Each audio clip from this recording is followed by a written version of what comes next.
If you have one or more kids under the age of 18, one of the things that you might struggle with when trying to do your estate planning is determining who's going to serve as guardian for those children. So a couple things to think about. First of all, from a legal standpoint, there are actually two types of guardians. There is first the guardian of the person, and that's typically the type of guardian that most people think of when they hear the term guardianship. Um, in this case, it means basically where the kid or kids are going to go live, who's going to take care of those kids on a day-to-day basis. The other type of guardian that comes into play is called guardian of the estate. The guardian of the estate is the person who is in charge of managing the estate finances on behalf of the kids until they reach a certain age, typically 18. So a lot of times that's the same person.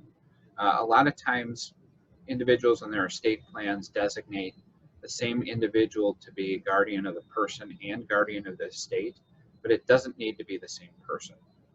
So when you're thinking about who to place a name as the guardian, you want to think about things like, number one, does that person, feel capable of taking care of the children? Are they in a place in their lives where they're able to do that?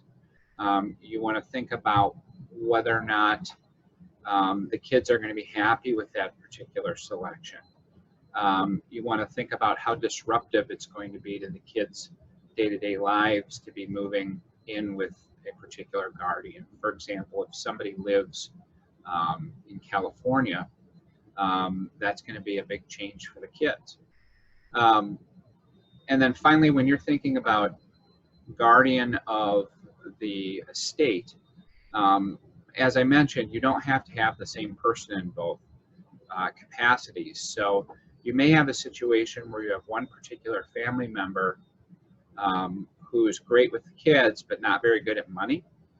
And that's a time when you may want to think about designating somebody else to be guardian of the estate, so that if your child or children come into a big inheritance, you're not relying on somebody who you don't trust from a fiscal sense to manage their assets.